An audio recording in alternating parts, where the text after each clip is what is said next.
Good evening, and welcome to tonight's Humanities Lecture Series.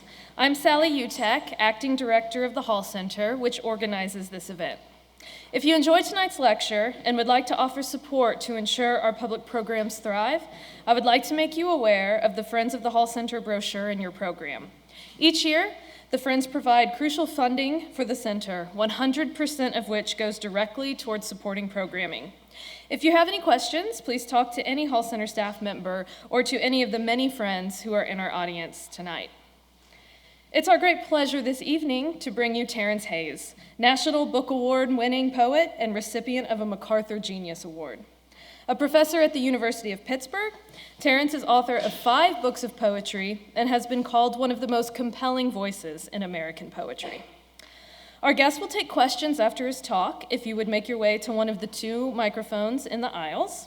Afterwards, out in the lobby, there will be a reception where Terrance will sign copies of his books, so please stay for that. Tomorrow morning at 10 a.m. in the Hall Center, Terrance will answer any and all of your questions during a conversation moderated by Mary Emma Graham, Distinguished Professor in English. These morning events are interactive and enjoyable occasions, and I encourage you to attend if you can.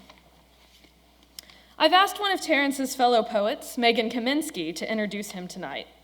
Megan is an assistant professor in the Department of English's Graduate Creative Writing Program and the 2016 Integrated Arts Research Initiative Faculty Fellow at the Spencer Museum of Art. She has authored 2 books of poetry and has also authored 10 chapbooks. Her poems and essays have appeared in The Atlantic, American Letters and Commentary, Denver Quarterly, Puerto del Sol, Third Coast, and other journals. Her work centers on an exploration of the natural and made world, the ways we shape and are shaped by place, architectures, and systems, as well as our interactions with plants and other animals. In research and teaching, she sees poetry as a medium for engaging with the world through lived experience and through the study of literary history, world histories, and geography. Her first book, Desiring Map, explores human possibility and nature through the landscape of diverse regions, from prairie grasslands of the Midwest to Paris to the suburbs of Los Angeles. The poems consider town architectures, agricultural methods, and other ways in which people interact with the natural world. While in many ways the project continues in a pastoral tradition, she's interested in the tension that occurs when our very human demands and inconsistencies exert pressure on both the natural and made world. Her second book, Deep City, which was published just last year, thinks about the city and the body as architectures in crisis. The poems examine language and identity in the crisis of late capitalism, with its unaffordable housing, healthcare, and educational systems, exploitative labor practices, and continuous violence on everyday citizens. She is working on her third book of poetry, entitled Gentle Women, which explores gender constructions, especially as related to issues of class and social justice, through a revision of gender domesticity and a reimagining of the voices of female allegorical figures. In addition to teaching and research, she is the founder and director of the Department of English Undergraduate Reading Series, which features creative writing students reading from their original poetry and prose, and she also curates the Taproom Poetry Series in downtown Lawrence. So please help me welcome Megan Kaminsky.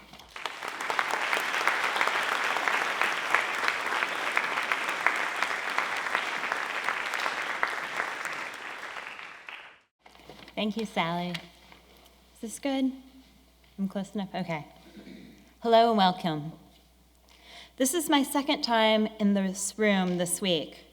Tuesday, I was here for a beautiful evening of jazz with Jimmy Green and Kevin Hayes. In these difficult past couple of weeks, it's been encounters with the arts like that concert, a poetry reading downtown over the weekend, and now this event tonight that have brought some solace through finding meaningful moments of connection, shared humanity, compassion, and hope.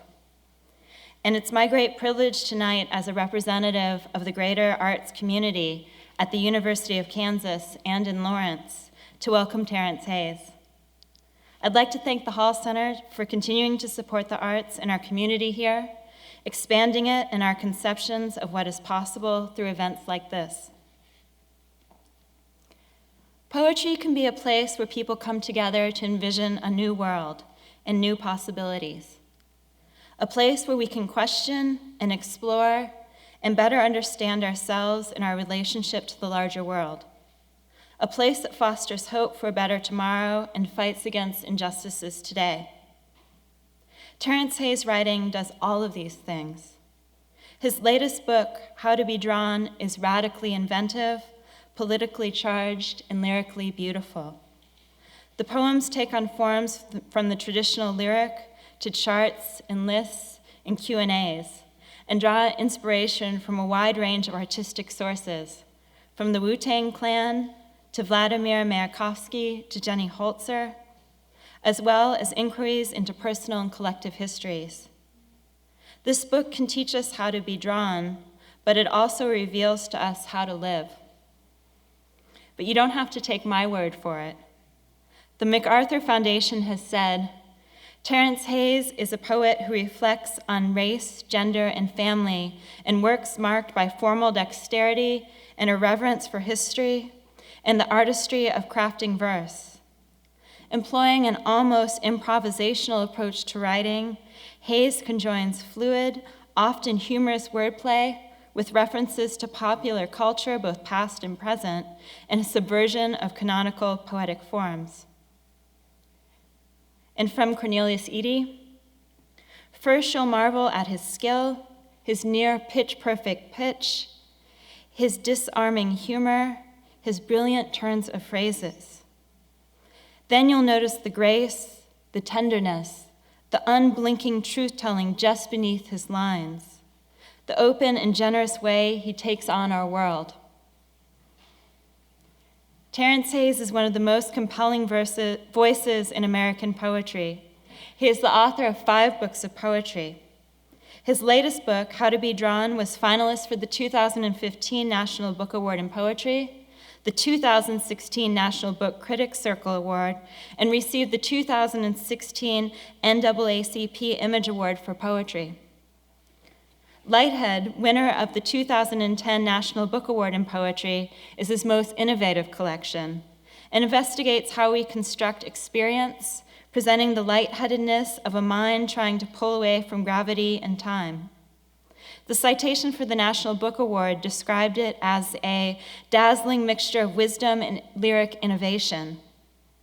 Wind in a Box, a winner of a Pushcart Prize, explores how identity is shaped by race, heritage, and spirituality, with unifying motif being the struggle for freedom within containment.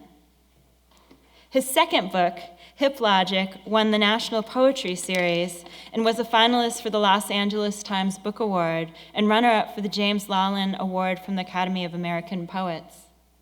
In Hip Logic, Hayes confronts racism, sexism, religion, family structure, and stereotypes with overwhelming imagery. In his debut collection, Muscular Music, winner both the Waiting Writers Award and the Kate Tufts Discovery Award, takes the reader through a living library of cultural icons, from Shaft and Fat Albert to John Coltrane and Miles Davis. Hayes has been a recipient of many other honors and awards, including a 2014 MacArthur Foundation Genius Award, 2 Pushcart selections, 8 Best American Poetry selections, and fellowships from the National Endowment for the Arts Fellowship and the Guggenheim Foundation. His poems have appeared in literary journals and magazines including The New Yorker, Poetry, the American Poetry Review, Plowshares, Fence, the Kenyon Review, Jubilat, Harvard Review, and Poetry. His poetry has also been featured on NewsHour with Jim Lehrer. That's kind of cool. This is a lot of things about Terrance Hayes that are kind of cool. Okay. A professor at the University of Pittsburgh, he lives in Pittsburgh with his wife and children. Hayes is an elegant and adventurous writer with disarming humor, grace, tenderness, and brilliant turns of phrases, very much interested in what it means to be an artist and a Black man.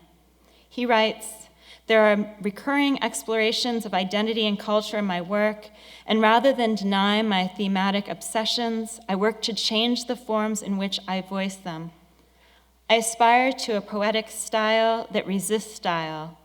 In my newest work, I continue to be guided by my interest in people and the ways community enriches the nuances of individuality, the ways individuality enriches the nuances of community."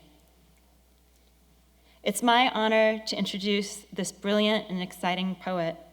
His poetry speaks for itself, and his voice is all the more important to listen to and support right now. Please join me in welcoming Terrance Hayes.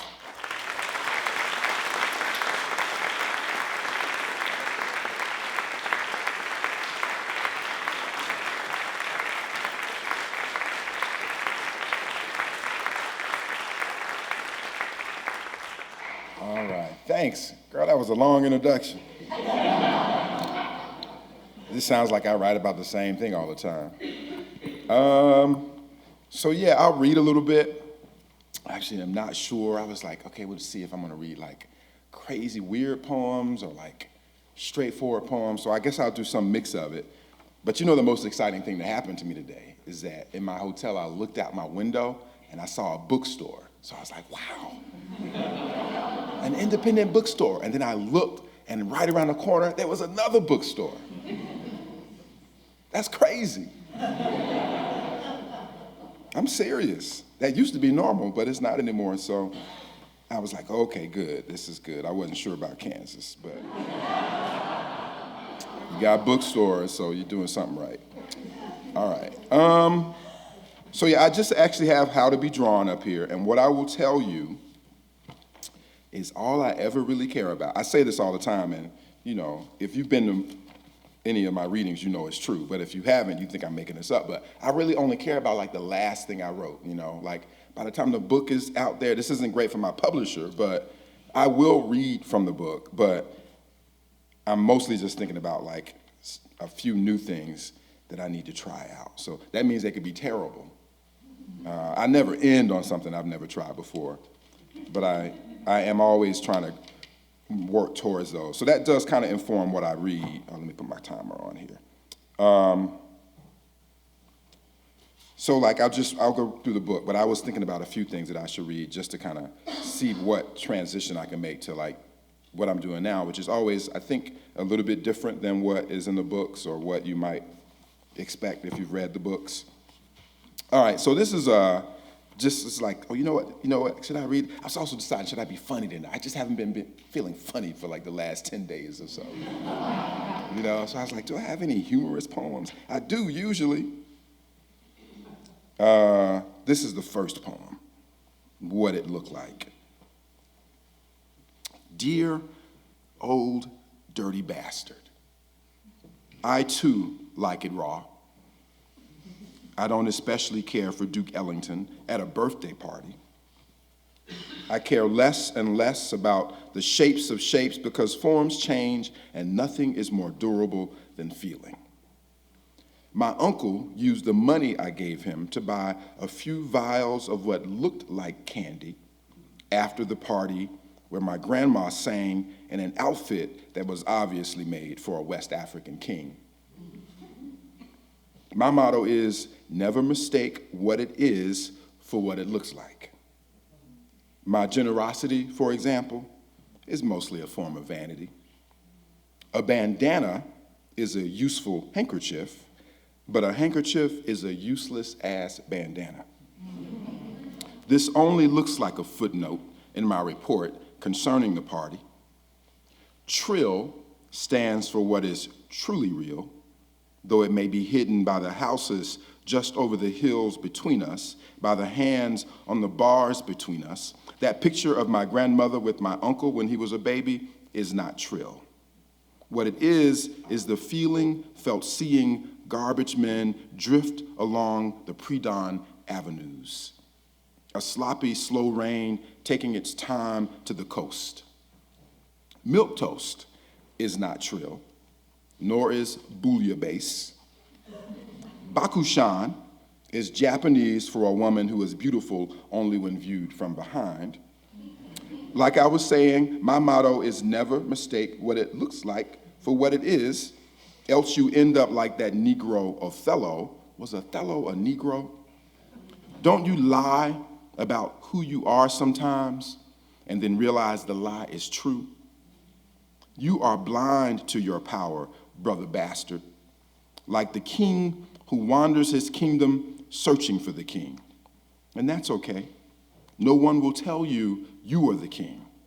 No one really wants a king anyway. So that's sort of in the middle of what I could do. Like, there's some weird stuff in there. But then, there's a grandmother for people who like poems should have grandmothers in them.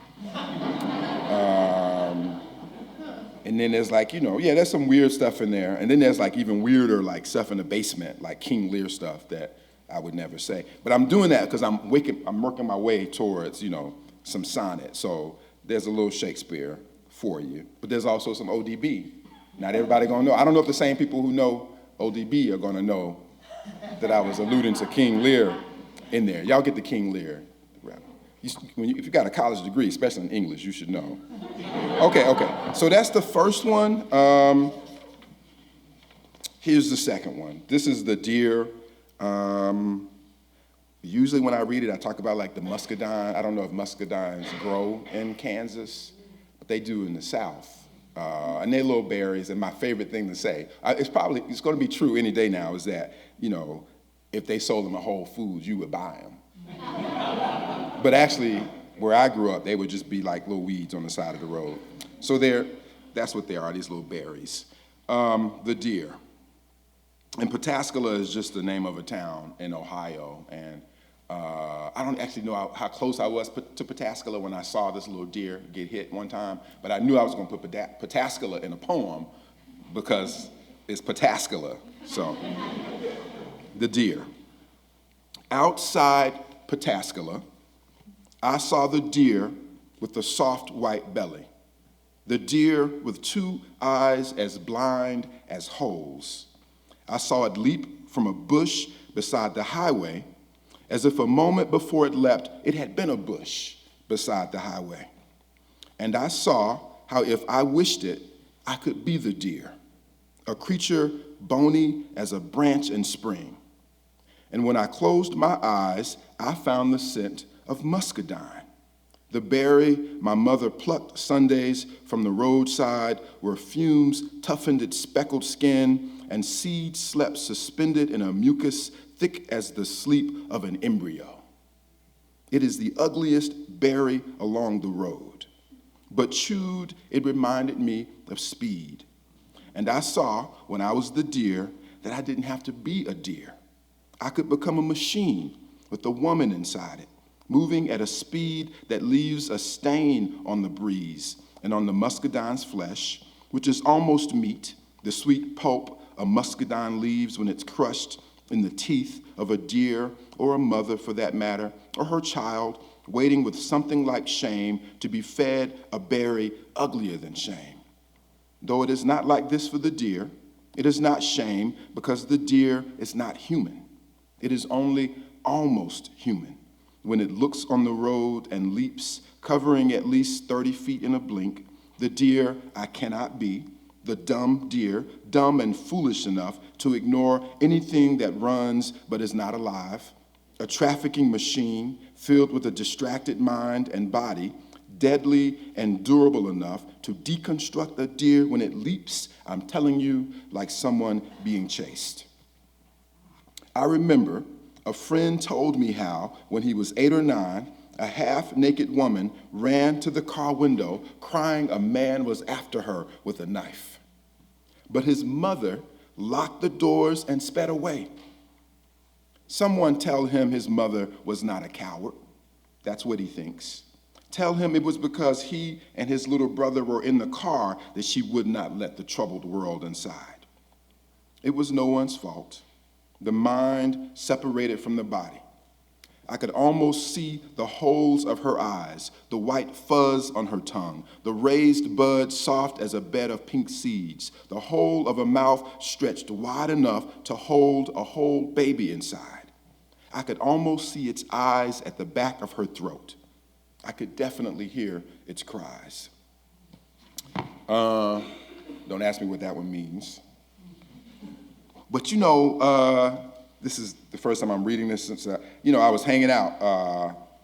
The person in this poem so he did tell me this story once in Miami, and, a car pulled up. So he told me the story, and I said to him what I'm saying, like, man, she was trying to save you. And so that was it. I wrote the poem, and The last time I saw him, he was like, man, I went home and I saw my mom and I read that poem to her, which I was like, oh man, it's like blowing my mind, And she was like, oh baby, I didn't know that you were upset. I didn't know that you even remembered that, So I was like, okay, well, if nobody else reads the poem, I've done it.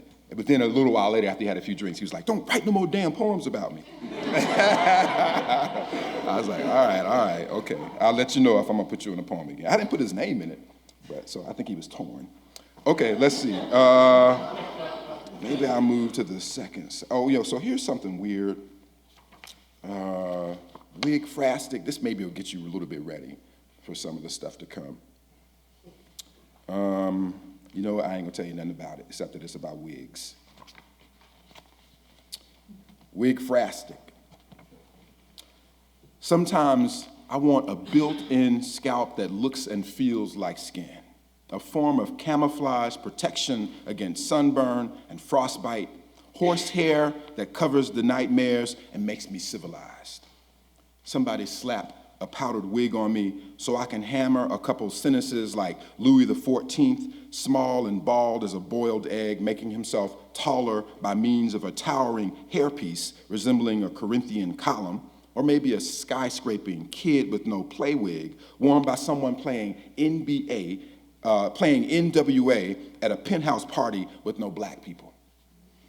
We up in the club humming, hey mama, while our numbskull caps underscore the brain's captivity. Somebody slap me. Norman Mailer's essay, The White Negro, Superficial Reflections on the Hipster, never actually uses the word wigger. I'd rather say whack. It may be fruitful to consider me a philosophical psychopath.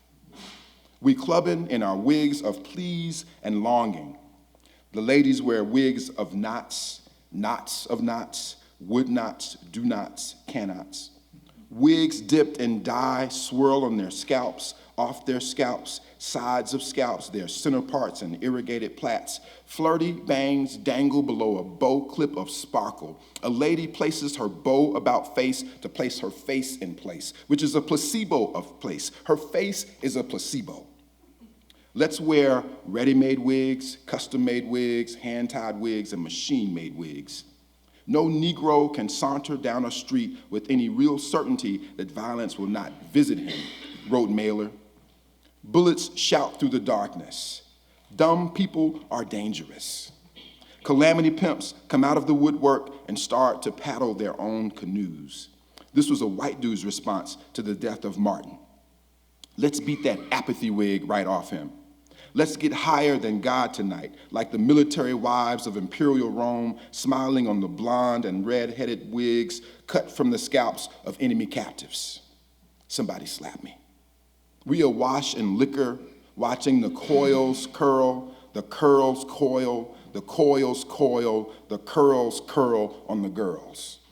Non-slip polyurethane patches, superfine lace, Isis wigs, Cleopatra wigs, big booty Judy wigs, under the soft radar-streaked music of climax, singing, the men all pause when I walk into the room. The men all pause, animals. The men all fangles. The men all woof woofs, a little bit lost, lust, lustrous, trustless, restless as the rest of us. In my life, the wigs eat me. The wish to live a while on the mind of another human, it is not inhuman. The wish to slide for a while inside another human, it is not inhuman. If you like I like, you should wear a hairpiece. It is peace of mind, it is artistic, it is a lightweight likeness, comfortable wash and wear, virtually looking and feeling with virtually no side effects. Let me hear you say, this wig is terrific. A colored despair wig for your colored despair. An economic despair wig, a sexual despair wig, a wig for expressive despair, political despair, a movable halo. New and improved, your wig can be set upon the older wig, just as the older wig was set when it was newer upon the wig beneath it. Where's your wig? Wear your wig. Your wig is terrific. So I had decided, I'm so sick of talking about, future presidents. That's what I'll say. But of course, as I was reading, it's like, oh, okay, this is gonna be my Trump poem because I got the wig stuff in it. So I just decided that. All right, just moving through it. So here's something that's kind of straightforward for the people that are baffled right now. This poem is called Black Confederate Ghost Story. And there's not that much to say about it. Attention, well, you know what I'm gonna tell you about it? So it's, I don't know, maybe this will be a question later. A lot of the poems have a shadow of like experience in them. So I can take it like a little something and then it'll become a poem. Although that weak phrastic is pretty much all made up, though I have been in clubs before going, you know, so there's a little shadow or something. But this didn't actually happen to me. This actually happened to my wife, where a dude, Bud, was known around Pittsburgh for having like Confederate stuff all over his car. He ain't even from the South. So one day he did show up at the house and tried to work on something and didn't work on it or something. And then later when I came home, my wife was like, Bud was here with all that Confederate stuff. And I was like, you know what, I need to write a poem about him. So in the poem, it's me dealing with him, because, I don't know if I could have dealt with him in the real world. So I made a poem. Black Confederate Ghost Story. Attention, African-American apparitions hung, burned, or drowned before anyone alive was born. Please make a mortifying midnight appearance before the handyman standing on my porch this morning with a beard as wild as Walt Whitman's, except he is the anti-Whitman, this white man with Confederate pins littering his denim cap and jacket. And by mortify, dear ghost, I mean scare the snot out of him. I wish I were as tolerant as Walt Whitman, waltzing across the battlefield like a song covering a cry of distress, but I want to be a storm covering a Confederate parade. The handyman's insistence that there were brigades of black Confederates is as oxymoronic as terms like Civil War, free slave. It is the opposite of history. Goodbye plantations doused in Sherman's fire and homely, lonesome women weeping over blue and gray bodies. Goodbye colored ghosts. You could have headed north, that there was a south to flee. In Louisiana, north begins with Mississippi, as far as I know. East is Alabama, west is Texas. And here is this fool telling me there were blacks who fought to preserve slavery. Goodbye, slavery. Hello, black accomplices and accomplished blacks. Hello, Robert E. Lee bobblehead doll on the handyman's dashboard, whistling Dixie across our post-racial country. Last night, I watched several hours of television and saw no blacks. NASDAQ, NASCAR, nada black. I wish there were more ghost stories about lynched Negroes haunting the mobs that lynched them. Do I believe no one among us was alive between 1861 and 1865? I do and I don't. We all have to go somewhere, and we are probably already there.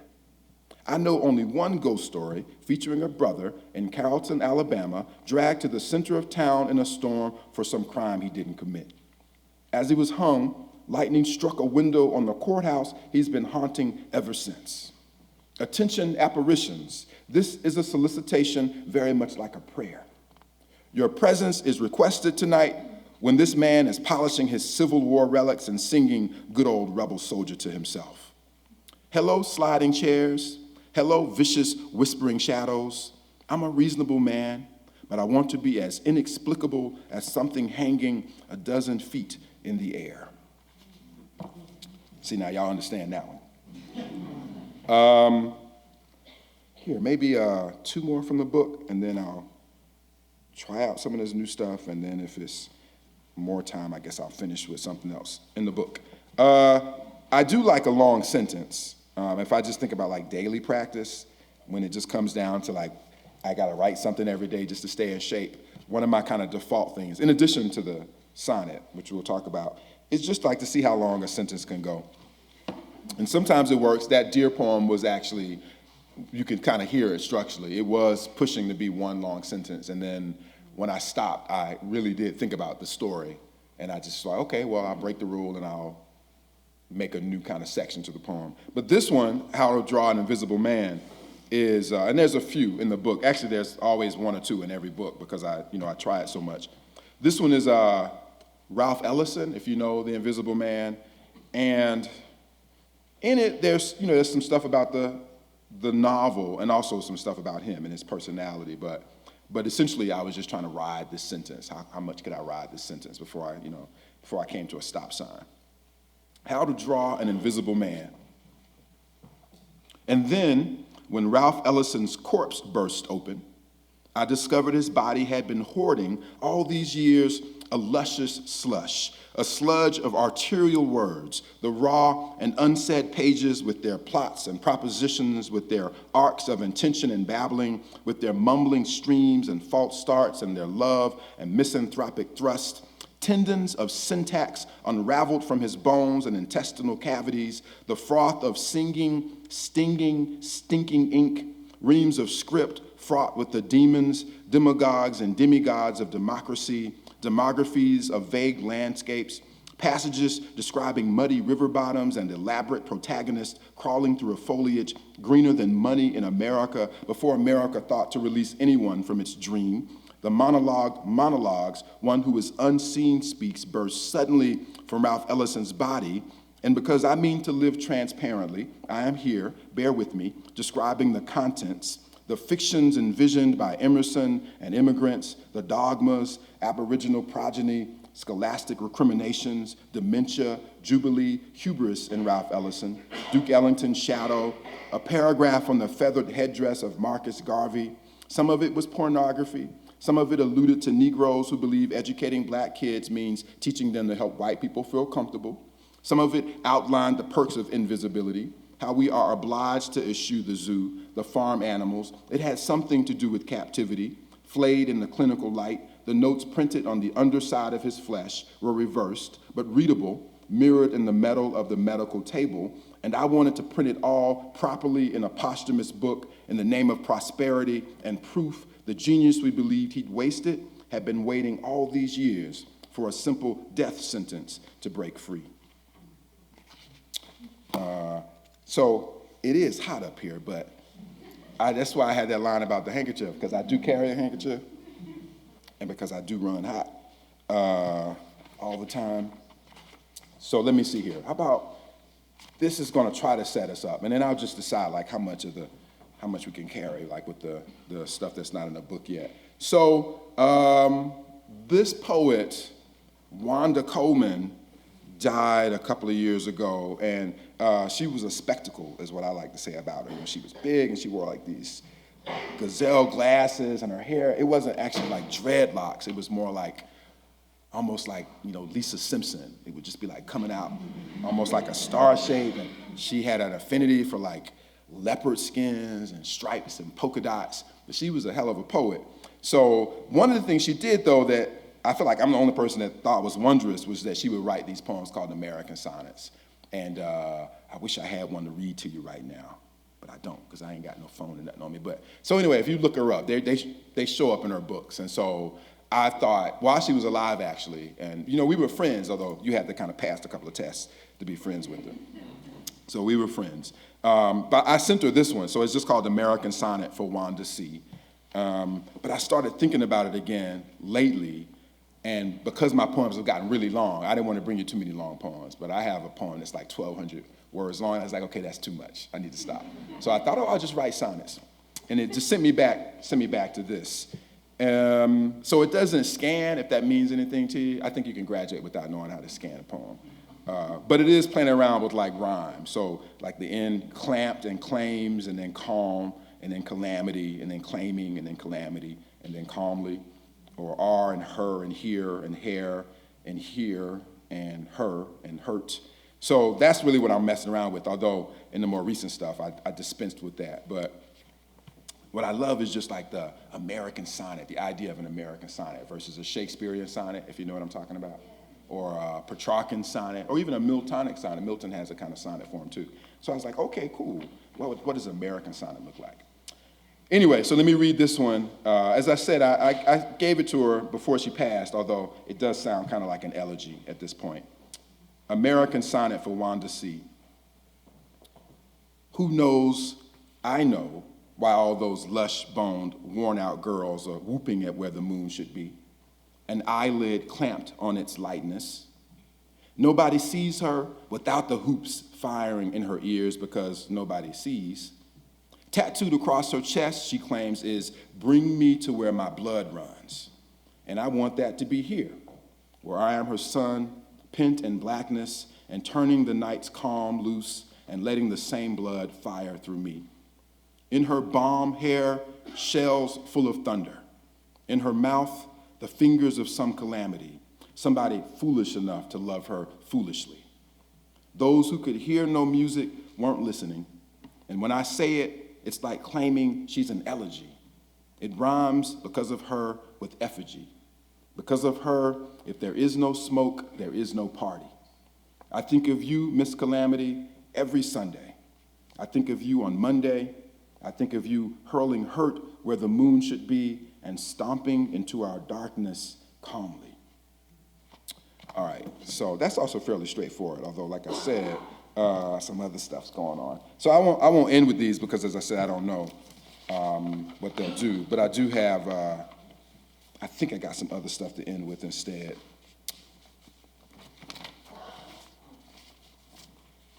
So I've just been going. I don't even know if I'll read all of them. We'll just try.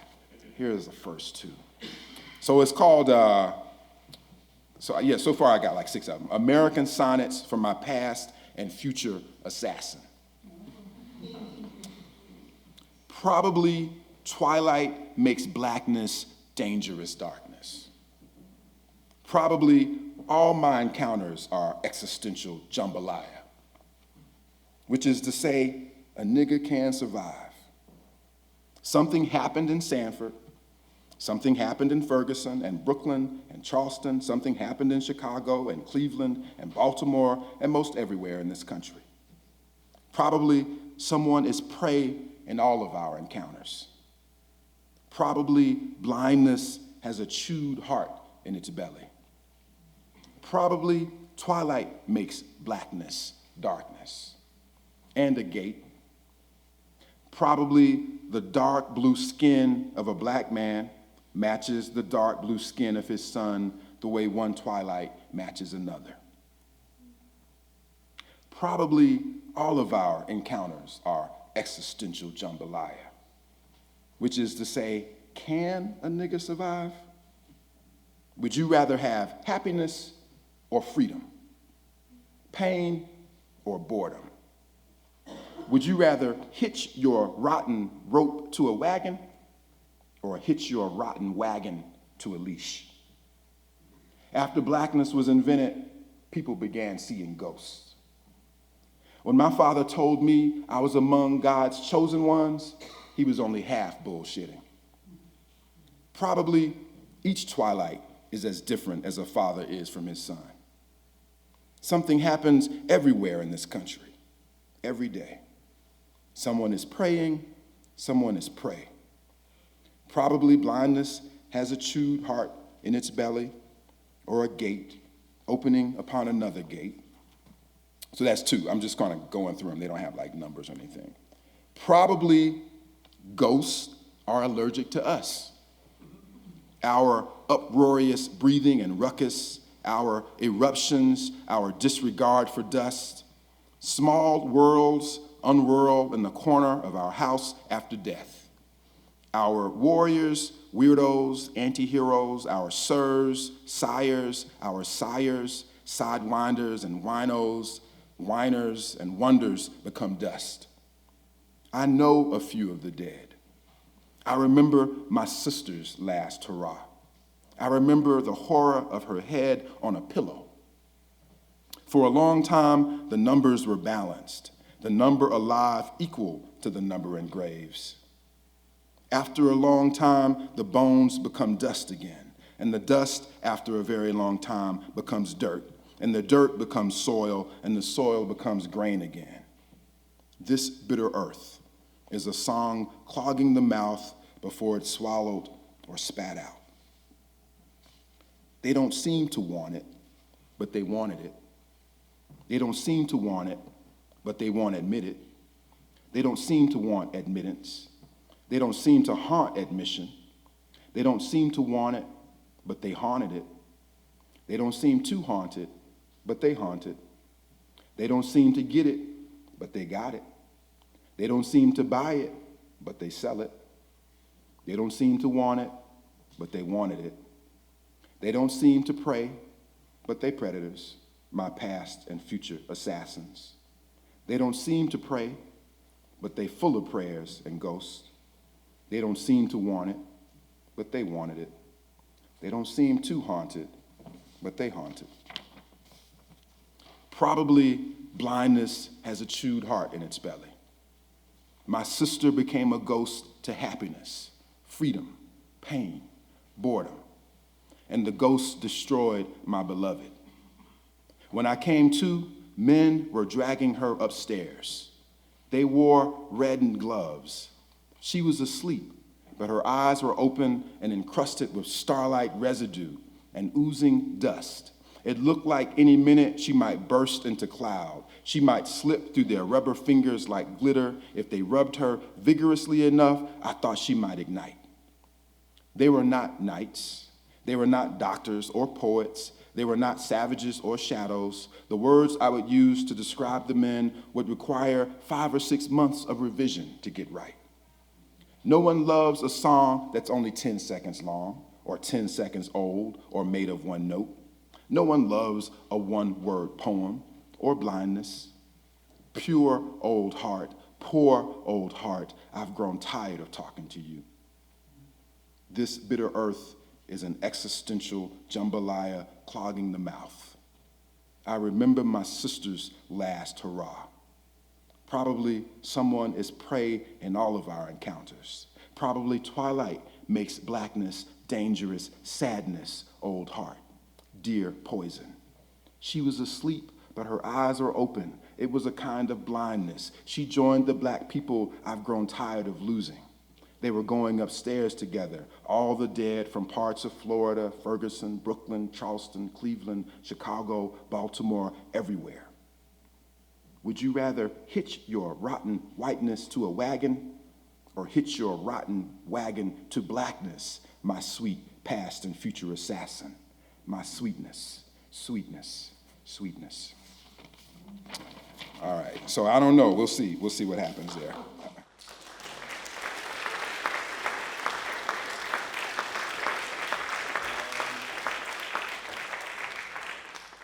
Maybe I just, okay, here, 2 more. One more kind of, weird one, but, it's weird just because I don't know who you're going to know. It's called Homage to Gertrude Badu. So it's just 2 women I really, admire, Gertrude Stein and Erykah Badu. So I was thinking, make them one person and then pretend you went to high school with them. See what happens. So this is somebody again, I don't know who's going to know both, but that's what they are, Gertrude Badu. So it's just an unusual crush, is what I would say. If your mama was fine as half a bottle of honey wine, or your daddy cool as a coin tossed into a wishing well, well, yeah, she might compliment your style. But more often than not, her eyeglasses were tuned to whatever she was spray painting on the war streets. We likes to speak in plural case because we pluralistic. This is what she told me before signing her 7 pseudonyms, 11 nicknames, and 4 radio handles in my yearbook, so it's no telling how she felt about me. Her shoes, I think they were called miner's boots. Once when she stooped to blow smoke into the mouth of a neighbor's pit bull, I saw the glitter on her G-string. Her and the pig-tailed cashier from the corner store stole the preacher's 2-pound Bible.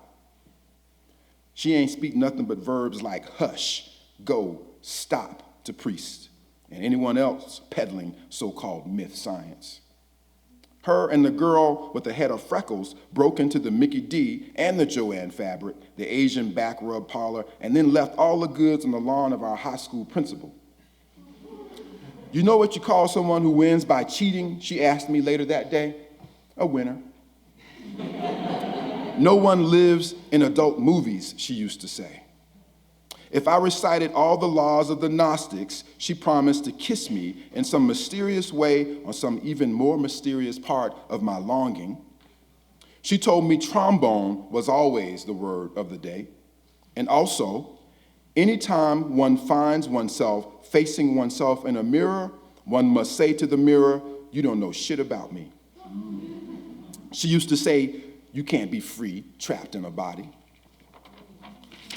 Okay, and Ars Poetica with bacon is the one I'll end with. And there's really not that much to say. I mean, I have, I do like a little fable here and there. And so I like to kind of play around with that form from time to time. So this one's just called Ars Poetica with bacon. Fortunately, the family, anxious about its diminishing food supply, encountered a small, possibly hostile pig along the way. The daughter happened upon it first, pushing its scuffed snout against something hidden at the base of a thorn bush, a blood-covered egg maybe, or a small rubber ball exactly like the sort that snapped from the paddle my mother used to beat me with when I let her down. At the time, the father and mother were tangled in some dispute about cause and effect. Who'd harmed whom first? How jealousy did not, in fact, begin as jealousy, but as desperation. When the daughter called out to them, they turned to see her lift the pig, it was no heavier than an orphan, from the bushes and then set it down in their path. They waited to see whether the pig might idle forward with them until they made camp or wander back toward the home they had abandoned to war. Night began to fall upon them. Consequence is the word that splintered my mind. Walking a path in the dark is about something the way a family is about something. Like the pig, I too wanted to reach through the thorns for the egg or the ball, believing it was a symbol of things to come. I wanted to roll it in my palm like the head of a small red bird until it sang to me. I wanted to know how my mother passed her days having never touched her husband's asshole, for example. Which parts of your body have never been touched? I wanted to ask. I'd been hired to lead the family from danger to a territory full of more seeds than bullets, but truth was, in the darkness, there was no telling what was rooting in the soil. Plots of complete silence, romantics posing in a field bludgeoned by shame.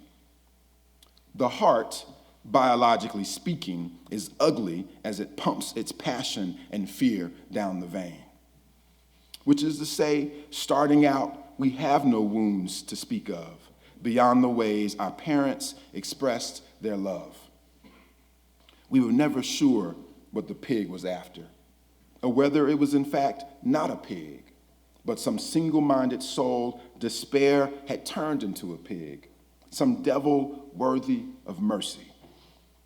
Without giving away the enigmatic ending, I will say, when we swallowed the flesh, our eyes were closed.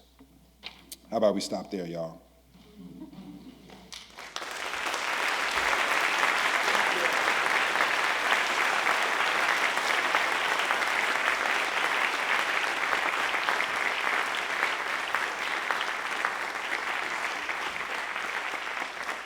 So I will know by your questions if that was like a really, really weird set. It felt weird to me. That's like Miles Davis only playing On the Corner. But I wouldn't have my back to you. Again, only half of y'all. A quarter of y'all gonna know what I'm talking about. So that's like, it was a little far out. And you got a little bit of the range. And what I will say to you, if you are used to poems about grandmothers that go beginning, middle, and end, I would say me too. Like the world is full of stories. But that's why I always want to go, a little bit into the equivalent of like the free jazz. It's not improvised, but it is constructed like by my ear as opposed to like, experience or whatever. So before you ask those, you can still ask those kinds of questions, but I'm saying to you, I too, it's a risk for me too, it's a challenge for me too, which is why I'm like, how are these things gonna work? Are these things gonna work? Also, don't get up to the mic and be like, those were great, don't encourage me, just ask me something else. But I'm saying like that is part of the work for me, like to kind of play between those two. One wall, I guess, is pretty narrative, and the other wall is pretty, I wouldn't even call it experimental, just more like sound. It's a difference between music with lyrics and music with no lyrics or something like that. So So that's all I care about today. That's what I was working out. So I'll think about how I feel about it later on. Y'all got questions, or are we good? We can do a little Q&A. You can shout it out. I don't know if you need to necessarily get to the mic. I'll repeat it. Yes, ma'am. Sure. Well, again, it was just a thing that a poet that I respect, and her sonnets are also very strange too. That's why I should have had one. Like this American sonnet number 34, it's like boo. It's like 7 O's, boo. And then she's just off. She's saying crazy things. One was kind of a letter form. Another one ended with like a whole bunch of E's, like ee, So I look at that and I think probably what you were thinking tonight, like, man, that's crazy. What is she doing? But thinking too that I find that pretty intriguing or kind of free.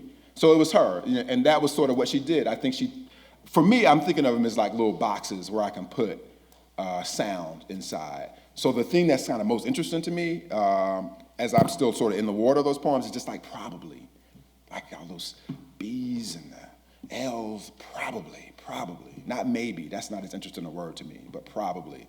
So that's sort of one of the ways that it got initiated, and it kind of comes back. But it's just, it's just practice. That's what I always like to say. It's just a thing that I'm practicing. Maybe it'll make it to the game and be in a book, or maybe it won't. But it's sort of both thinking about her. Sunday was her birthday.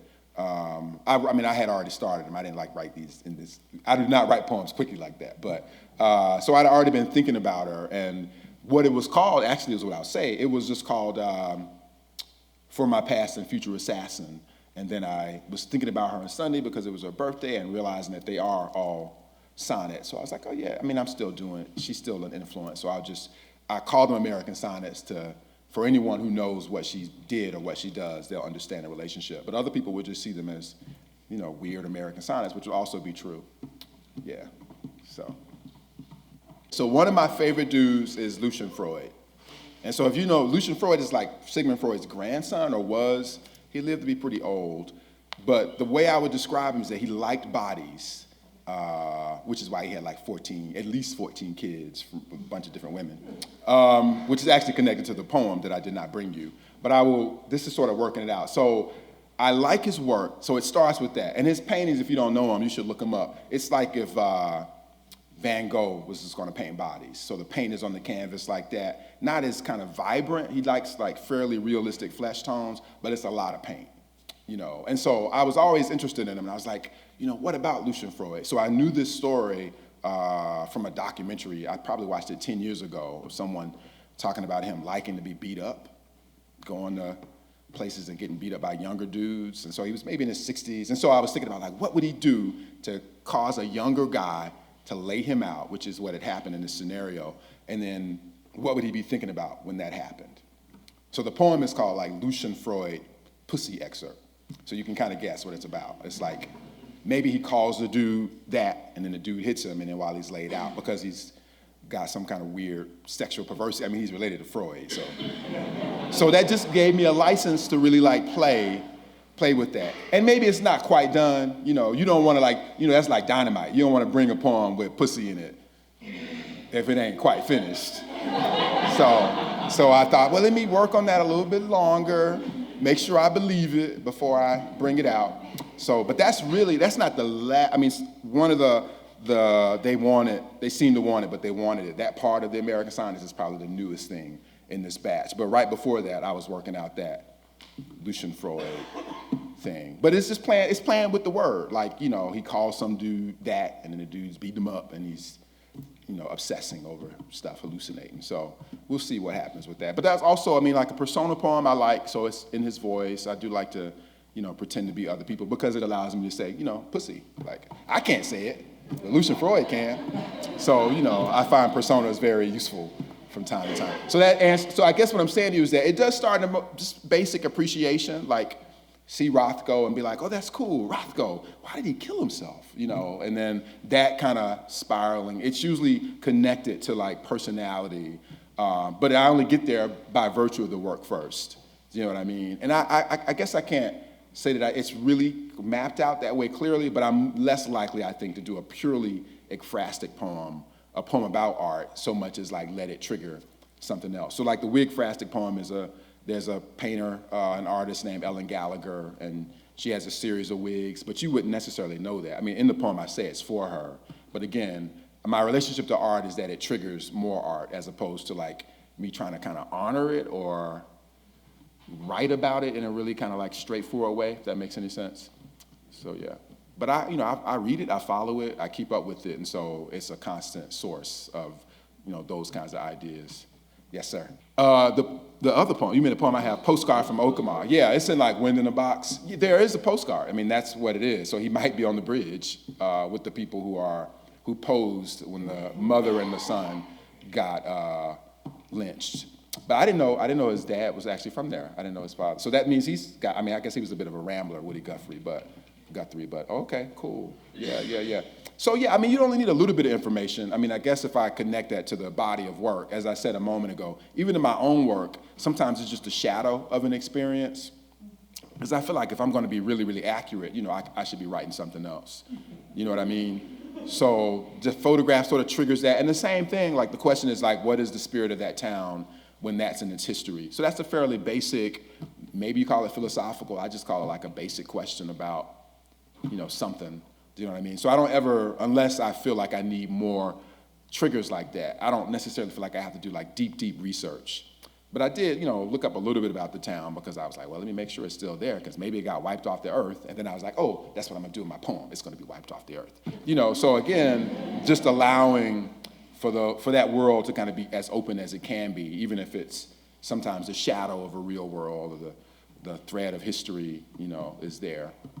Yeah, and that's sort of was with the first poem. Like I might not say that the horse reference or the king, no one wants a king, is King Lear, or maybe you don't know Wu-Tang Clan and I like, Baby I Like It Raw. You might not know any of that, but it's the pieces of things. It's like a quilt. You don't have to know where all the parts of the quilt are from to make a quilt, to make a new thing. So that's usually how I think about, actually the world.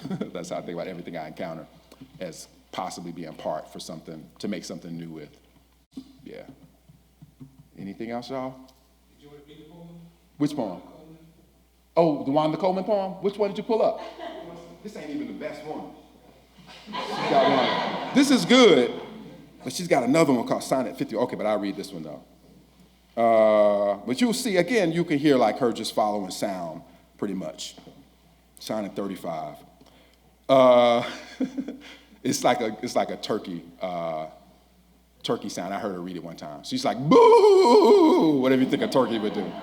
Boo, spooky ripplings of icy waves. This umpteenth time she returns, this invisible woman, long on haunting, short on ectoplasm. You a good man, sister, a lover sighed so long ago. I love that a guy would say to a woman, you a good man, sister. Keep your oil slick and your motor running.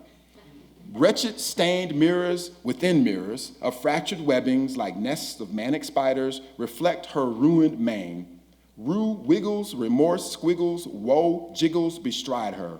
Oozy mane spill out yonder, spooling in night's lofty hour, exudes her gloom and spew and rankling odor of heady dower. As she strives to retrieve flesh, to cloak her bones, again to thrive, to keep her poisoned id alive, used to be young, used to be gifted, still black. See, that's interesting. It's a good question. I think like in my own work, I would say, well, as long as I'm trying to be basically moral and basically upright, then I can say whatever I want to say in a poem.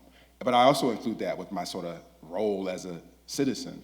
So I mostly think like if my choice is to kind of go down and march at the courthouse or write a poem, I feel like, well, if I really want something to happen, I should probably be there.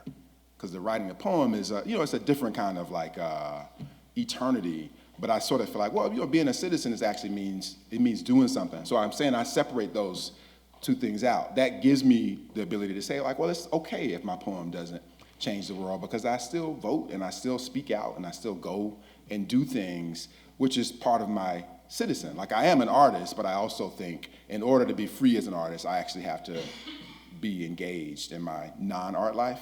If that makes any sense. I think the same thing as a teacher. So that's to say, it's William Carlos Williams who said, art poetry does nothing, but men die from lack of it every day.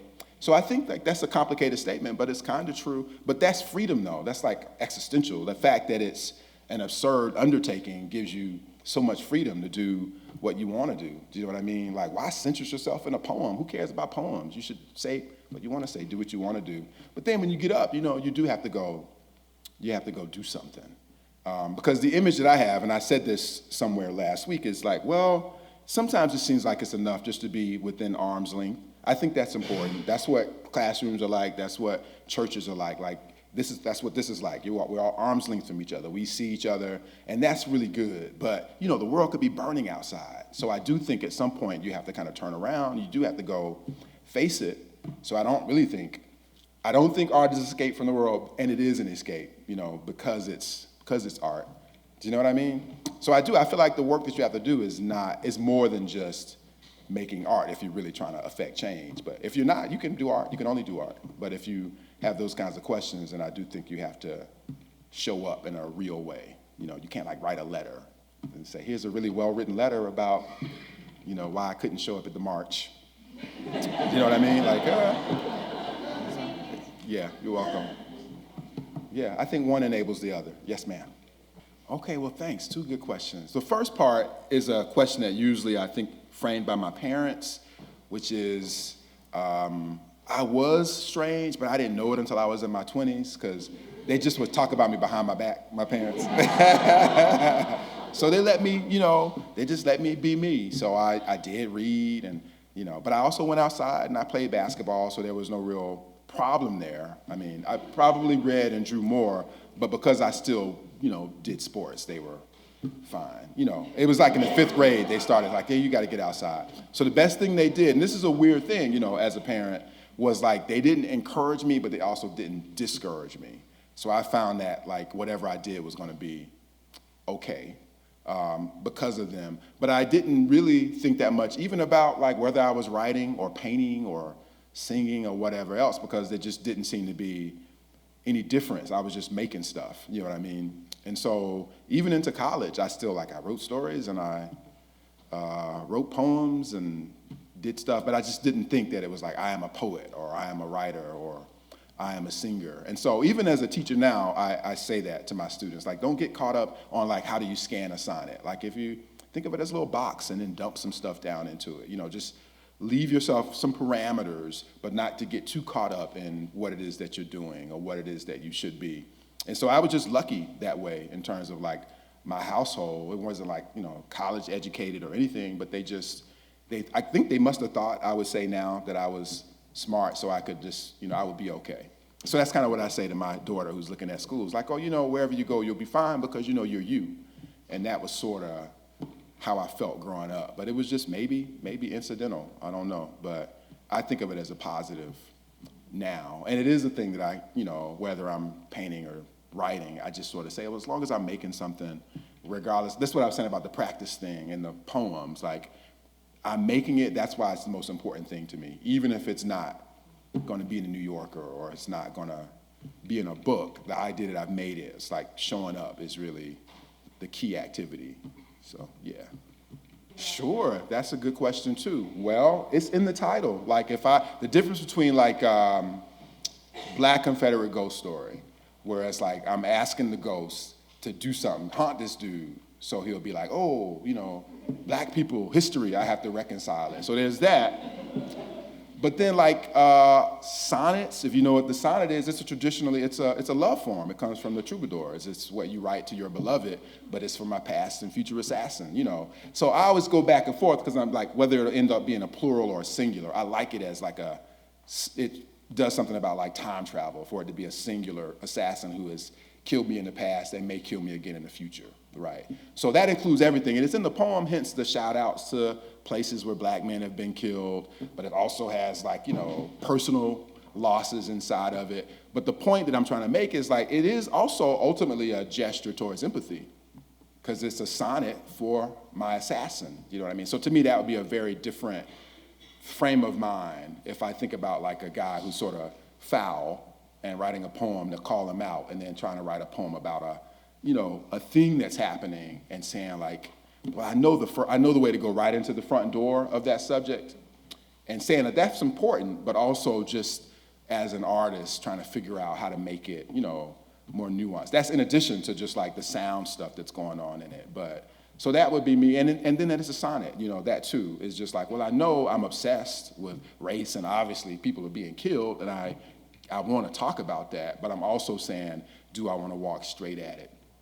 And it only gets weird when I'm up here saying like, okay, so should I be walking straight at it? I've had this conversation with my students before about like historical poems or poems about like a lynching, and saying like, well, we know people got lynched. You're not gonna find that many people to say, people should have been lynched. So what can you do? Is it enough just to announce that people were lynched in the past? Is there another kind of thing that you might do? And sometimes, I've had this conversation with my students 2 weeks ago, and some were like, yeah, you can't say it enough. That's always enough to say, don't forget, people were lynched here.